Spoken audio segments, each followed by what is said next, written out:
Brasil, eu decidi fazer essa semana ser uma semana especial, ser uma semana que vai ter um conteúdo dividido, né? A gente vai trabalhar essa semana, então, como você já viu no título, feminismo.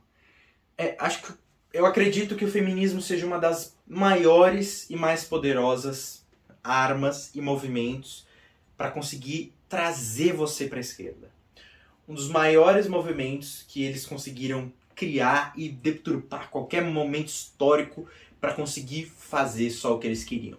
Então, eu acho importantíssimo a gente fazer, eu, né, no caso, fazer e vocês assistirem todos esses vídeos que eu vou fazer.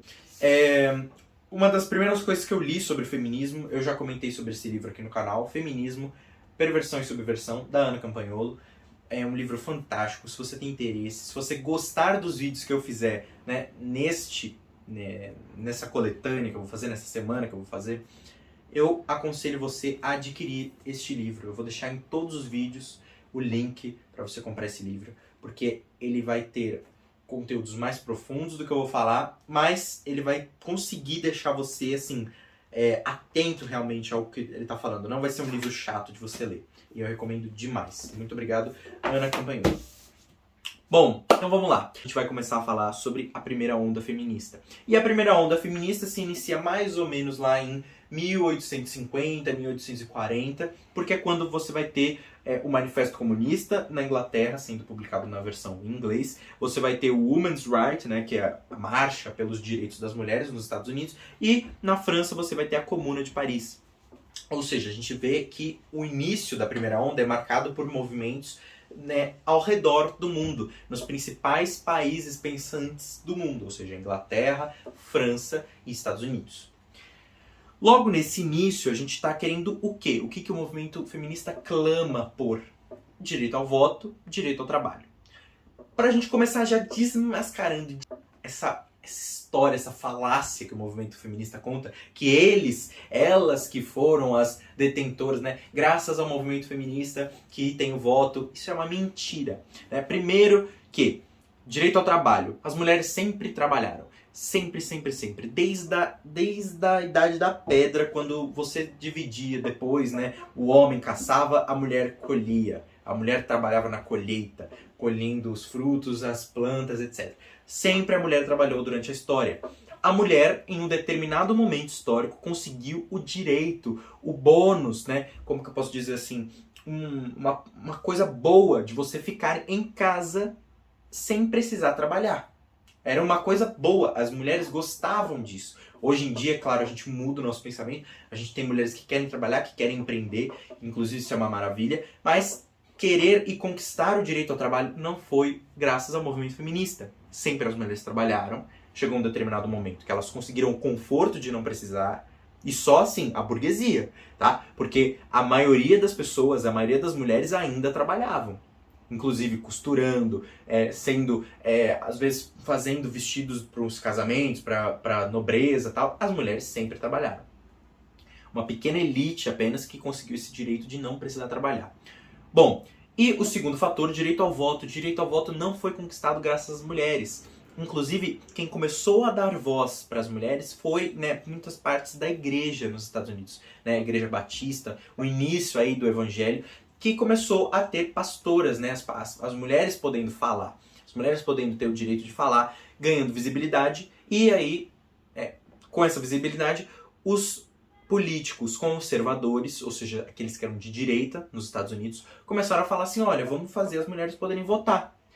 A maioria das mulheres não queria votar. Por quê? Porque elas achavam que para votar você ia precisar ir à guerra, ia defender a sua nação, etc, etc. Ia ser uma coisa muito exaustiva e elas não queriam. Então, quando se fez um plebiscito, a maioria era contra, por esse motivo.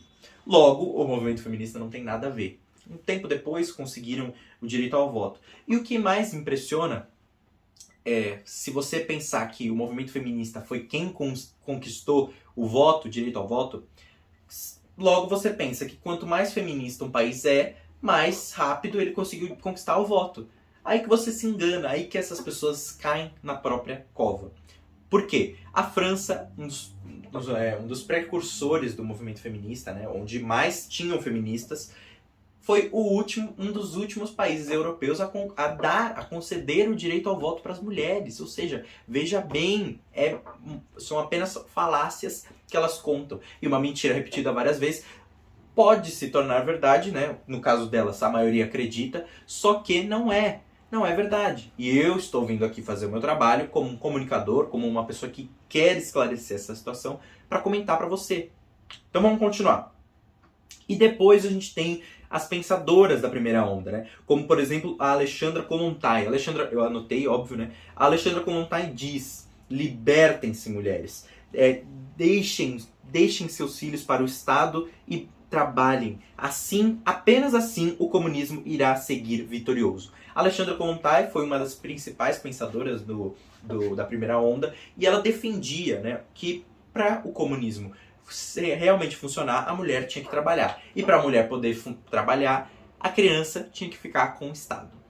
Ou seja, a gente consegue ver que já na origem do movimento feminista, o que eles queriam já na origem do movimento feminista, a gente consegue ver, era literalmente fazer uma lavagem cerebral na mulher, para que ela pensasse que ir trabalhar era uma coisa boa, e que ir trabalhar ia ser bom, e enquanto ela estava ali, como que eu posso dizer, nesse conto de fadas, o filho dela ia sendo raptado pelo Estado. Raptado de uma maneira mais escandalosa de falar, mas o filho dela ia sendo levado pelo Estado, e o Estado ia começar a transformar ele em uma máquina de produção para o comunismo. Assim como ela diz, Alexandra Kollontai, assim e só assim o comunismo irá seguir vitorioso. Ou seja, a esquerda pega o movimento feminista como uma luta deles para conseguir atrair mais gente para o comunismo. No final, o feminismo é aí uma das garras, né, da esquerda para conseguir te puxar, você ficar cega e cair nas artes do comunismo. E no próximo vídeo a gente vai falar sobre a segunda onda aí, que vai ser impactante mesmo, que aí a gente vai começar com as novas verdades do movimento feminista. Então, Brasil, muito obrigado. Compartilhe esse vídeo com o seu grupo, com quem você conhece, com meninas que você conhece, mulheres que você conhece. Vamos esclarecer essa nação. Vamos realmente fazer o despertar acontecer. Tirar as vendas do povo para que assim a verdade liberte o povo dessa nação. Muito obrigado. Aqui é o Adam. Deixe seu like, se inscreve no canal.